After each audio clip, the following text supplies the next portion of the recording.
13, 16, 20, and 2:1. And being turned, I saw 7 golden candlesticks, and in the midst of the 7 candlesticks one like unto the Son of Man, and he had in his right hand 7 stars. The mystery of the 7 stars which thou sawest in my right hand, and the 7 golden candlesticks. The 7 stars are the angels of the 7 churches, and the 7 candlesticks which thou sawest are the 7 churches. These things saith he that holdeth the 7 stars in his right hand, who walketh in the midst of the 7 golden candlesticks. In this state of baptism, Bhakti Yoga, or Surat Sabda, Yoga, the ego, Surat, the Son of Man, gradually passing through the 7 places mentioned above, acquires the knowledge thereof, and when he thus completes the journey through the whole of these regions, he understands the true nature of the universe. Withdrawing himself from Bubar Loka, the fine material creation, he enters into Swar Loka, the source of all matters, fine and gross. There he perceives the luminous astral form around his heart atom, the throne of Spirit the Creator, provided with 5 electricities and with 2 poles, mind and intelligence, of 7 different colors as in rainbows. In this sphere of electricities, mind and intelligence, the source of all objects of senses and of organs for their enjoyment, man becomes perfectly satisfied with being in possession of all objects of his desires, and acquires a complete knowledge thereof. Hence the astral form aforesaid with its electricities and poles, the 7 parts thereof, has been described as a sealed casket of knowledge, a book with 7 seals. Vide Revelations 5:1 and 4:3.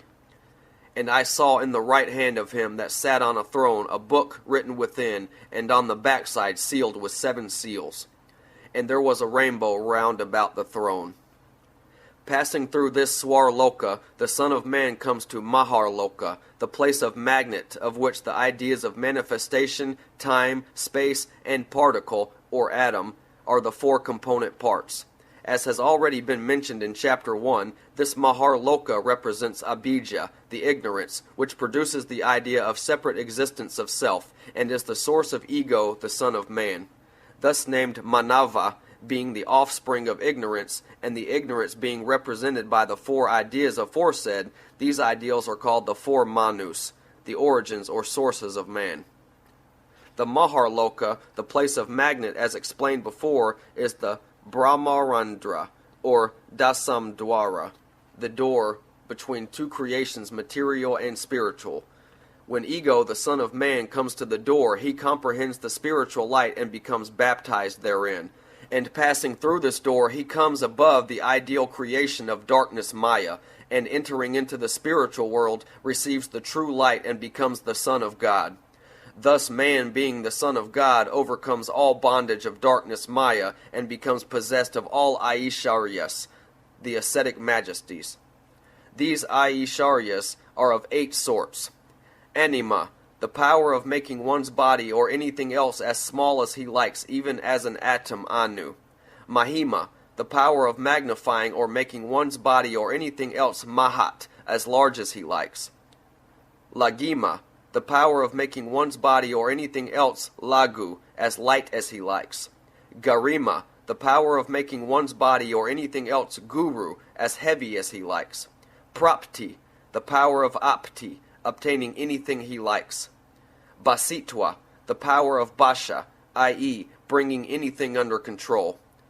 Prakamya, the power of satisfying all desires, Kama, by irresistible will force.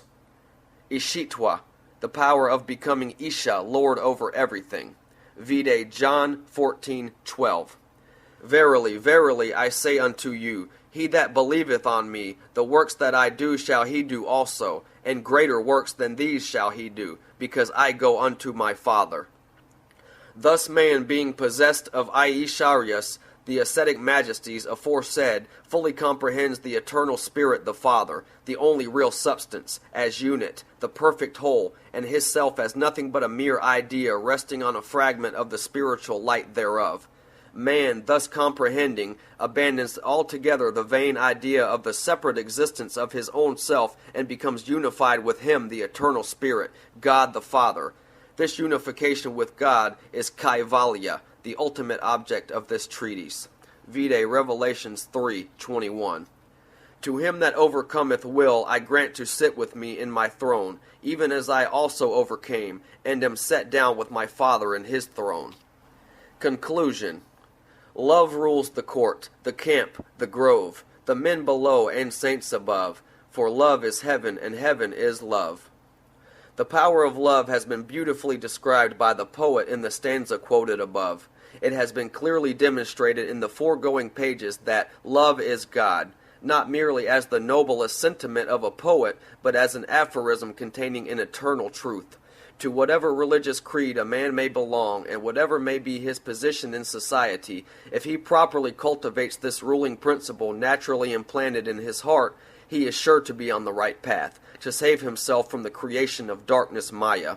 It has been shown in the foregoing pages how love may be cultivated, how by its culture it attains development, and when developed, how through this means only man may find his spiritual preceptor, through whose favor he again becomes baptized in the holy stream and sacrifices his self before the altar of God, becoming unified with the eternal Father forever and ever. This little volume is therefore concluded with an earnest exhortation to the reader that he may never forget that life is always unsafe and unstable, like a drop of water on a lotus leaf, and that the company of a divine personage, even for a moment, can save it, like Noah's Ark in the flood. This thought has been very poetically described by the Indian sage Shankaracharya in the following slokas. There's 4 lines of Sanskrit I cannot read. The end of the book The Holy Science by Swami Sri Yukteswar Giri.